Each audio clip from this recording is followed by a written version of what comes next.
Tech Kingdom, our channel, Ben TV presents to you another live current affairs television program. Our focus on the program is to review and discuss issues around the diaspora community in the UK. The program offers you that unrestricted voice on issues affecting you in the UK. Join us live every Monday at 10 a.m. to 12 noon. Back to that question now. Where is the money going to come from? Where's the business coming from? Mugabe? Nigeria? Ghana? South Africa? Where? No, I say Mugabe because, you know, we know all the... Yeah, I know. So I say that as an example. Perhaps it was a bad example, but I mean... well, the thing is, you know, you have to put on the table the options. Now, you say, let's look around what is going on, you know, what we're going to do in the world trade. Fine, you know, we're going to enter negotiations with Canada, Australia, India. But those negotiations, are they not in place even now? Correct. You know, it will take time. So, and then, would that go your way, or you think, you know, always in the position to dictate, you know, the cherry picking, or you go to India again, you know, after what happened in the past, and then dictate again, you know, the agenda? I don't know that. Now, as I said, personally speaking, I mean, if I were Theresa May, and also you have to think about the input duties, you know, what are you going to do? If I'm an entrepreneur and I'm investing in this country where I go and market, you know, just round the corner, a wealthy market, whatever it is, you know, even Greek, you know, the Greece, whatever happened in the past, now they're catching up. I mean, they got a massive growth. I mean, I don't know where it's coming from. Well, perhaps, you know, they went through reforms. So, having said that, that is a market, it's a wealthy market in half an hour from Dover. Now, you have to bring, I mean, I'm talking about practical issues. You talk about Australia importing, okay, we import wine, which is fine, you know, £10 a bottle of wine, which might be, you know, they in Australia will cost £3, £4, £5 at worst. So, and if you multiply that in every single trade deal you do, you realize that it might not be that convenient because, you know, you got transport costs, you got duty, well, you have to agree on many, you know, bits and pieces, pay for lawyers, and it will take ages before you enter into deal. So perhaps consider, as I said before, the Norway-Switzerland agreement, I think, is the best way for the United Kingdom. And also we have to consider the relationship with the Europeans living here and the British people living in Europe. That is an important and vital matter as well. The rights of these people, they need to be discussed at first. And also, that's where you know, Theresa May is making a mistake. You can't put on the table. That's where the, you know, the bureaucrats, okay, go on. The bureaucrats in Brussels, they get, you know, rigid because you say, well, we respect the British people, you know, about the vote. Now we have to. You pushed Article 50. Now you can't put on the table the trade deal as well as the exit. First, we have to implement the exit. Let's finish off with Article 50, and then we enter into the agreement or the bilateral agreement, you know, with the trade deal, whatever we do. But before, we have to sort out this. Now, Theresa May wants to do both at the same time, and I don't quite understand why she should go through that. So that's where, you know, on the other side of the channel, they think, well, hey, excuse me, I mean, I'm not going to dictate the agenda to 27 countries, as far as powerful you can be. So that is, you know, the backlog, you know, where you know, the friction point. So if they can get over that and get the patients to realize, you know, how complex these negotiations are going to be, and how easy actually could be just to realize that, hey, well, Switzerland, let's take the example. We've got different options. We've got the Turkish way, we've got the Switzerland, the world trade, and so on. So let's analyze this on the table. I think, in my view, the best is the Norway and Switzerland, because you first of all, protect the rights of the European citizens here and the 1.5 million British citizens in Europe, which they bring wealth anyway into this country. Then you have still the market outreach, easy reach, and you are responsible for your own destiny anyway, because you left the euro on its destiny. So you're not talking about politics with politicians or Brussels. You're not talking about different things other than a business relationship. Full stop. James, is that really possible?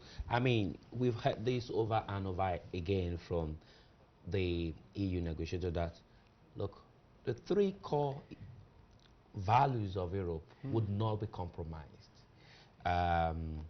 Free movement, trade, and a couple of others. Look, you want to trade, there must be free movement. They won't compromise this. And now, but even Theresa May has not given any assurance, any commitment to what happens to EU citizens in UK. With all these, what does it hold for UK in the long run? I think this is the real difficulty for the government's position. In many ways, if we wanted to become this global trading nation with free trade deals across the world with China and India and the United States, that could happen, and that could make Brexit a success. It would be incredibly difficult and incredibly complicated, but it could work. The problem is it's clear that the government isn't willing to do what you need to do in order to make that a success. Theresa May went to India and she was told, yes, free trade could be on the table, but what comes with free trade is more access to UK immigration for Indian people. They wanted it to be easier for students to get visas. They wanted it to be easier for business people to get visas. And she said no and walked away. So there's no trade deal coming from India, right? And at the same time, the European values, saying with free trade comes free movement, it's not just because we love free movement, it's because free movement is necessary in order to have free trade. It needs to be easy to do business, to come to the UK, to come to France or Germany or Italy to trade and to do business. And with that, you need free movement. You don't want to be getting a visa every time you want to go somewhere for a business meeting. And that's the real problem the government has. They're not willing to do the things that they need to do in order to make Brexit a success. And that's going to really harm the UK in the long run. All right, gentlemen, thanks a lot for being part of the program. I've been talking with James Torrens. James Torrens is the independent candidate standing at the Kensington Borough in this election. And Billy Luigi, he's the leader and the representatives of the Italian community, huge number here in the United Kingdom. Gentlemen, before I let you go, Macron is in the center, neither right nor centrist. What does he say about the way voters think now? Let me start with you.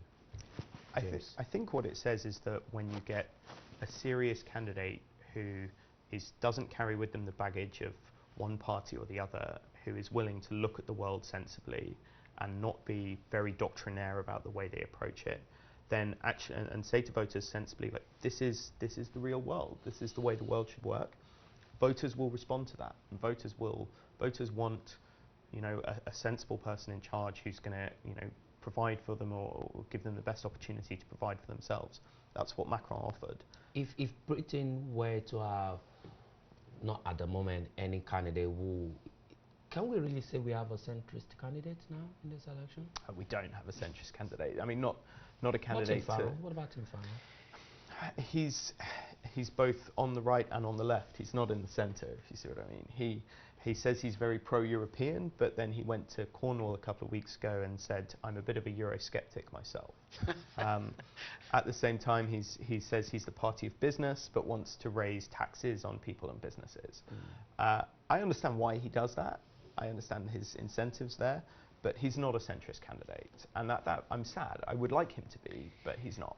Billy?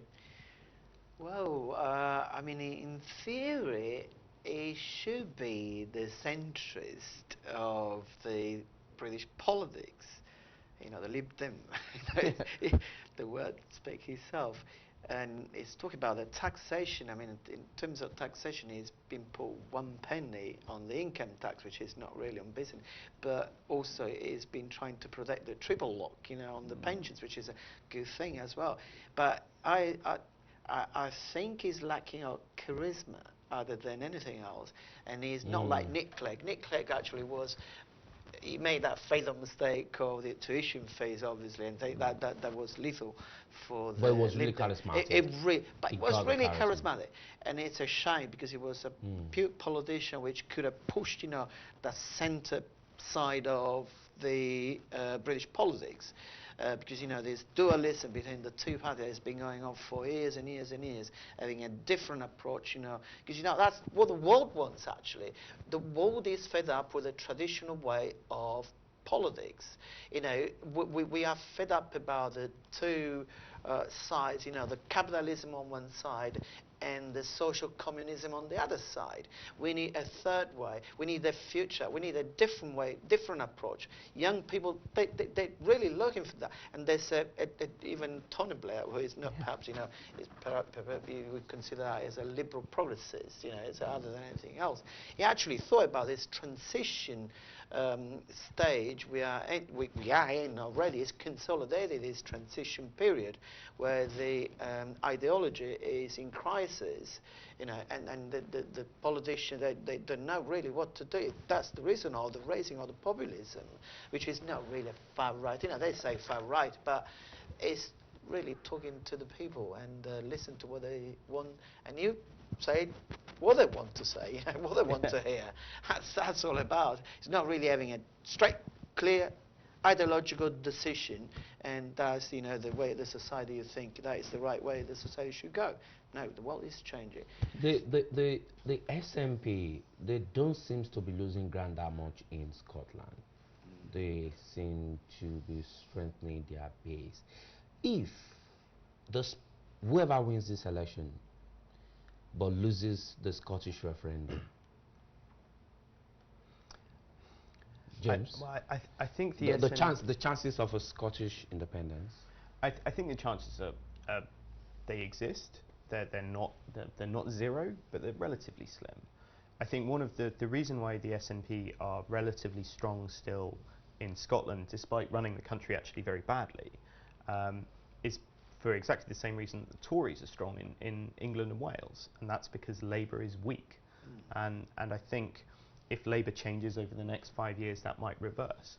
But there's not huge enthusiasm in Scotland for a fresh referendum. There's not. But they are pro-EU. Yeah. And with these Brexit and probably hard negotiation, hard Brexit, would that not push Scotland to say, we want to go? It might well do. I really hope it doesn't. My family is part Scottish, and I would be gutted if they did. But it might happen, and I would be very sad about that. Billy? Yeah, it's say a for instance, it's a complication, and you should put into the equation also the North Island, whereas, you know, how it's going to work with the boundaries there, just the freedom they're having in. It's very complex. I think, as I said before, the referendum vote is being polarised. There's no question about that. You know, just Scotland, London versus the rest of the country. Well, North Ireland as well, obviously. But the people, when they heard about the snap election, people, they got just for that, you know, they said, oh no, another one, that is not possible. So another referendum, whatever it is, you know, going to the poll station, it will bug people. So I think it might not be successful at this particular stage, a new referendum in Scotland. And I think he was very clever. I think it was. I would have done the same, perhaps, you know, as Theresa May did, to call this snap election, to keep at bay all these issues and just go for it, because, you know, she knew that it was going to be a landslide. All right, gentlemen, it's been a pleasure having you guys join us this Monday morning, taking your time out this beautiful Monday morning to be part of the program. James Torrance, it's a great pleasure having you here. Wish you the best of luck, good success in your campaign in Kensington area. And also, Billy, thanks a lot for taking time out to join us this morning. We do hope you guys will be back again the next time we call on you. Thanks a lot for coming. So we can go. Let's round off this program with our news. We go back to our newsroom. Thanks for joining us. Have a best and very good Monday morning.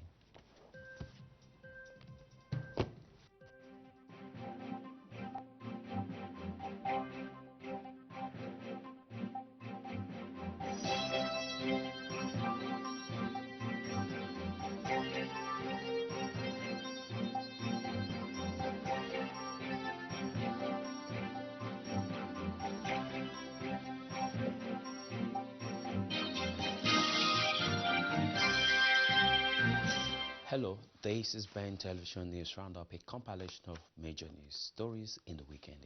I'm Tunde Alabi. Thank you for being part of the program today.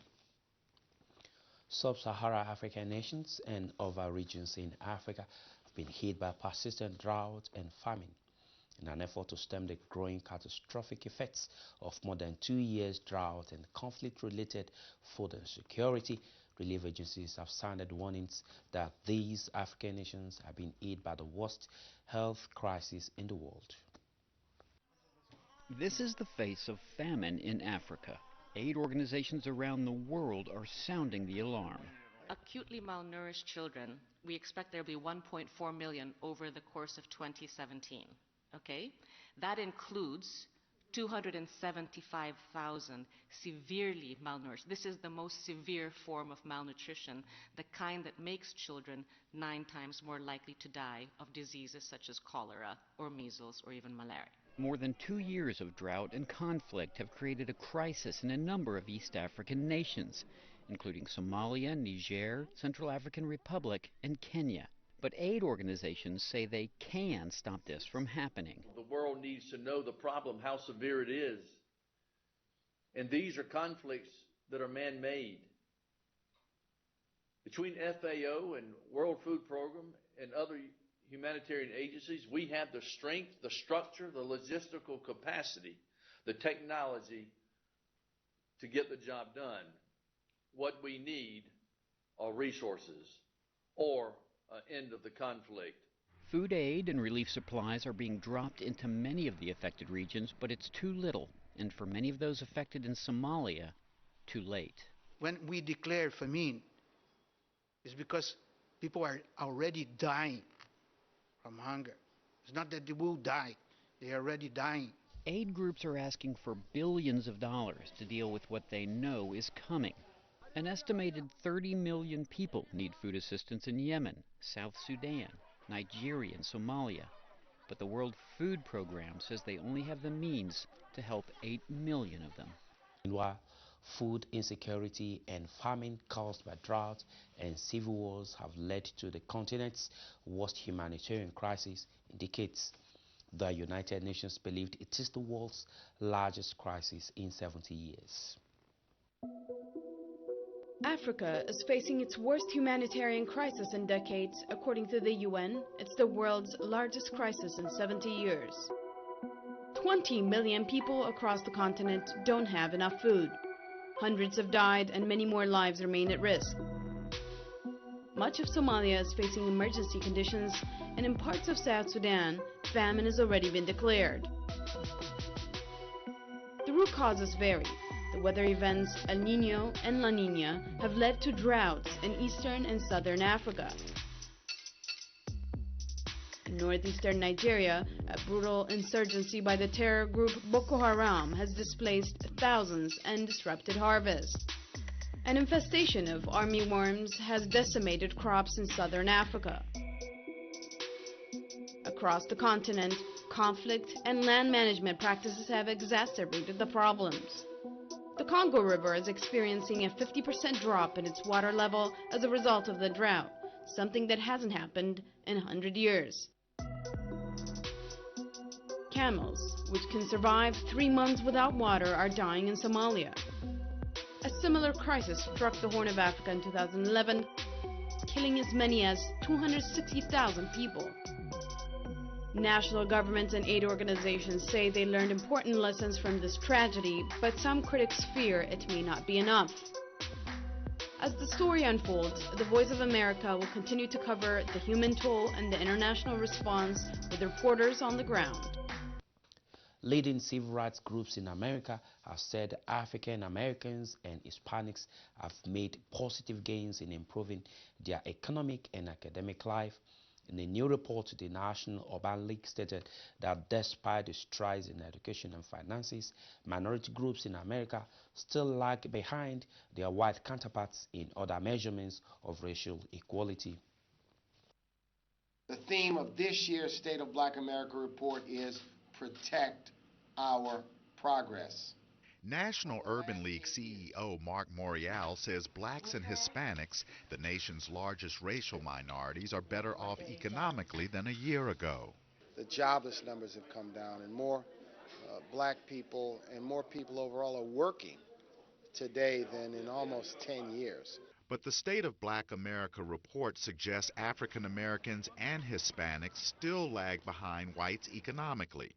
The annual study found the standard of living for African Americans is 72.3% of that of the average white person. For Hispanics, the equality index is 78.4%. Despite some progress, Morial is worried about wage growth. Even though people are working, they're economically in pain because their paychecks don't go as far today as they went 10 years ago. The index measures quality of life for blacks and Hispanics in terms of economies, health, education, social justice, and civic engagement. According to the report, racial disparities plague minorities when it comes to social justice equality, noting that more blacks are jailed than whites after being arrested. African Americans did make gains in education, with a growing percentage of blacks staying in school. We've seen progress on decline in the dropout rate, as well as we see more African Americans gaining associate's degrees. The study also found a troubling rise in hate crimes against religious and racial minorities such as Muslims. The nation of a great mosaic that the United States of America represents cannot tolerate hateful incidents. It's corrosive, it's divisive, and it's un-American. Morial says the Urban League will resist efforts to roll back any of the programs reflected in the report, especially when it comes to things like education, job growth, and social justice. Chris Simpkins, VOA News, Washington.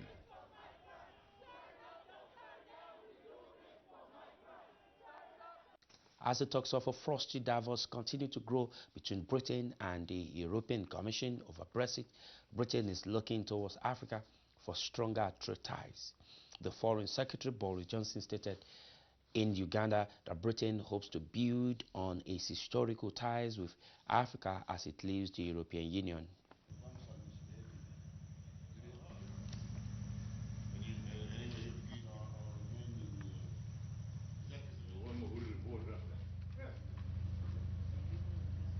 We are re-entering the Commonwealth, re-entering the rest of the global economy. Development discussion, greater economic interpenetration.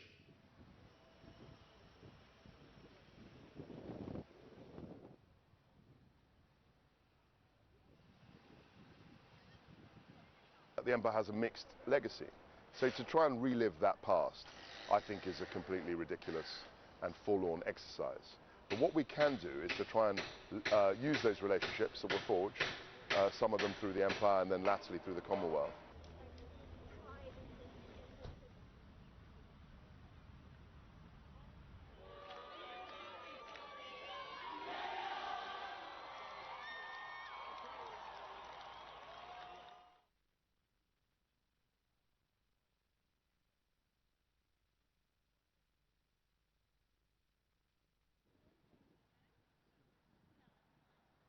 There's a vast world out there, nearly 80% of global GDP, which is outside the EU.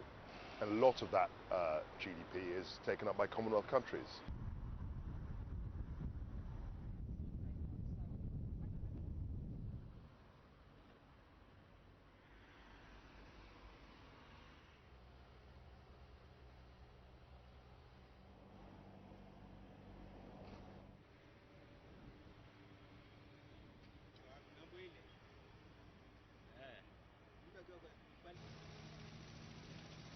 African countries have indicated that their priorities are regional integration and cooperation. So now is not really the time for the UK to be trying to negotiate deals with African countries that will undermine those priorities. It will undermine their ability to develop their manufacturing and their processing sectors.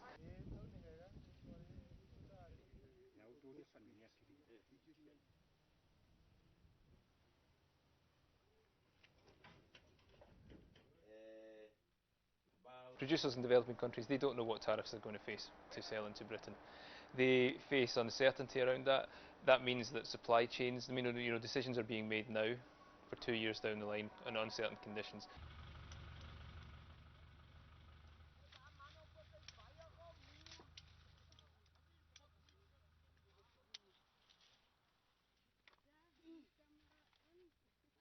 Also, the UK government has launched a new campaign against domestic slavery, also known as illegal house help.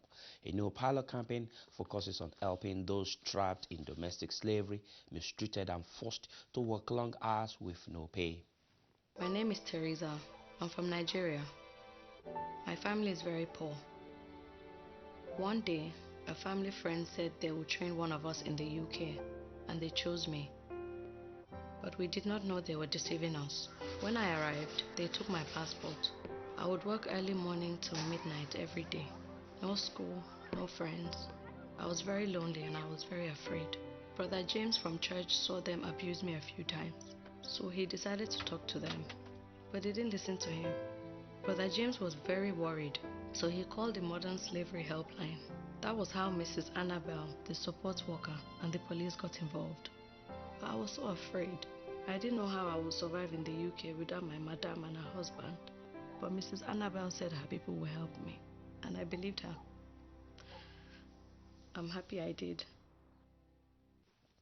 An organization, Sport the Signs, is encouraging members of the community to call the Modern Slavery Helpline to report concerns, seek advice, and get help. Theresa May and the Conservative Party have promised strong leadership and stable government that deliver best Brexit deals ahead of the June 8th elections.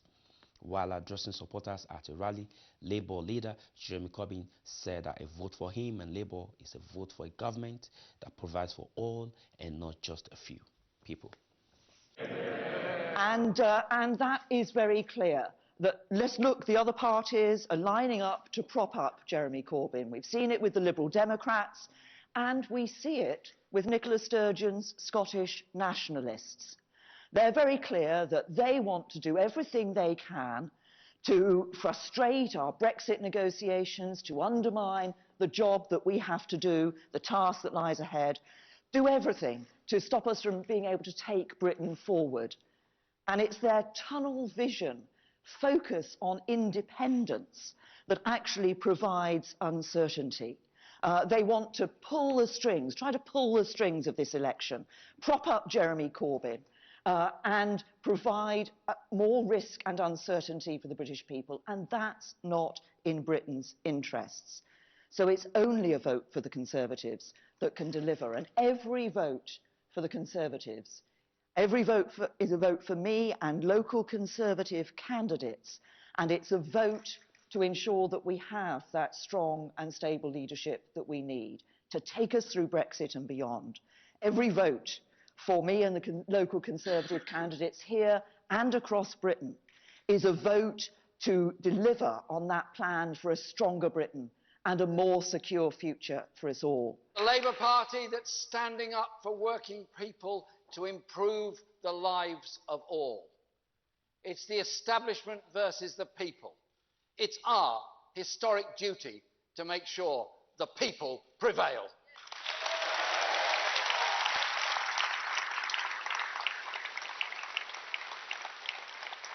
And as Ian explained, a duty for all of us here today, the duty of every Labour MP, a duty of our 500,000 members, including, and I welcome them, the 2,500 who've joined in the last 24 hours.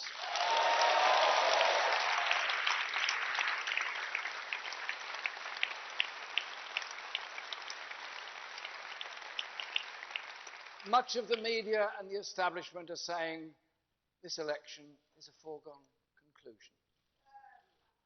They think there are rules in politics which, if you don't follow by doffing your cap to the powerful people, accepting that things can't really change, then you can't win.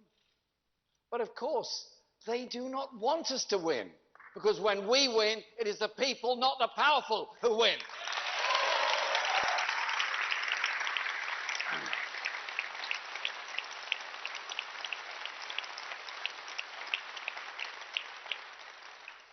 The nurse, the teacher, the small trader, the carer, the builder, the office worker, the student, the carer win. We all win. It's the establishment that complains, I don't play by the rules, by which they mean their rules. We can't win, they say, when we don't play their game. We don't fit in their cosy club. We're not obsessed with the tittle-tattle of Westminster or Brussels. We don't accept that it is natural for Britain to be governed by a ruling elite, the city and the tax dodgers. We don't accept that the British people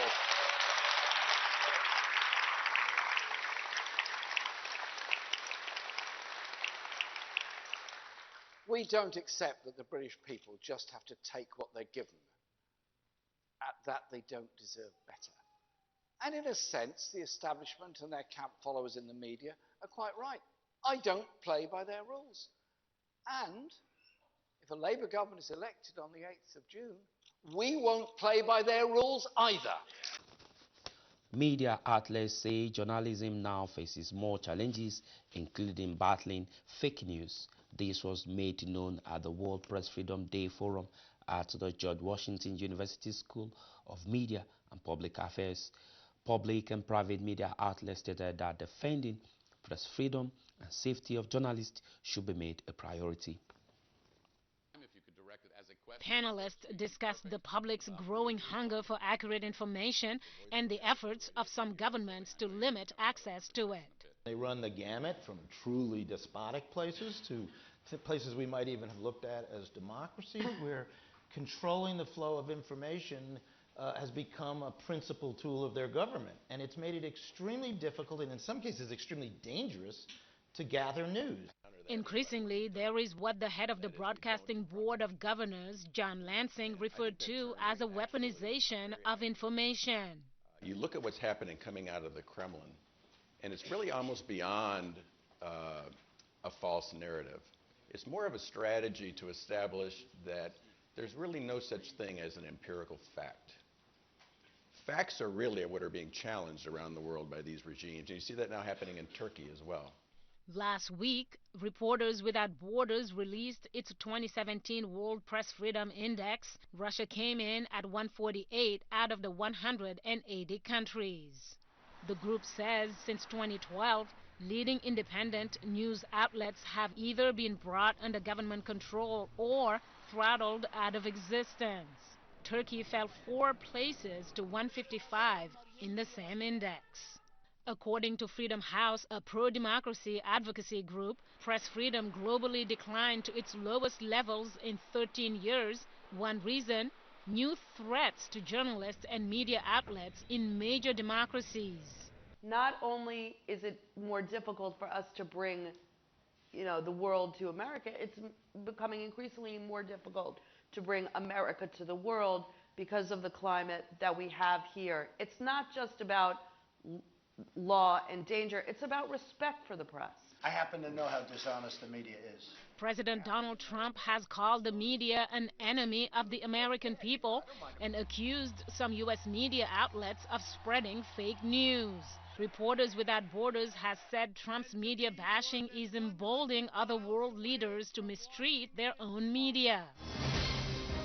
In response to questions about whether the Voice of America can remain neutral, not become a voice of the Trump administration, Lansing said people need to understand the VOA charter makes it illegal for that to happen. Before we conclude the news roundup for this week, thank you for being part of the program. Tunde Alabi. Enjoy the rest of your day. Bye. As part of our continued efforts to reach the African and other ethnic communities in the United Kingdom with greater impacts and create a platform to hear your silent and unheard views in this hugely growing community in the United Kingdom, our channel, Ben TV, presents to you another live current affairs television program. Our focus on the program is to review and discuss issues around the diaspora community in the UK. Offers you that unrestricted voice on issues affecting you in the UK. Join us live every Monday at 10 a.m. to 12 noon. As part of our continued efforts to reach the African and other ethnic communities in the United States. It's time to own your own properties at any of these cities.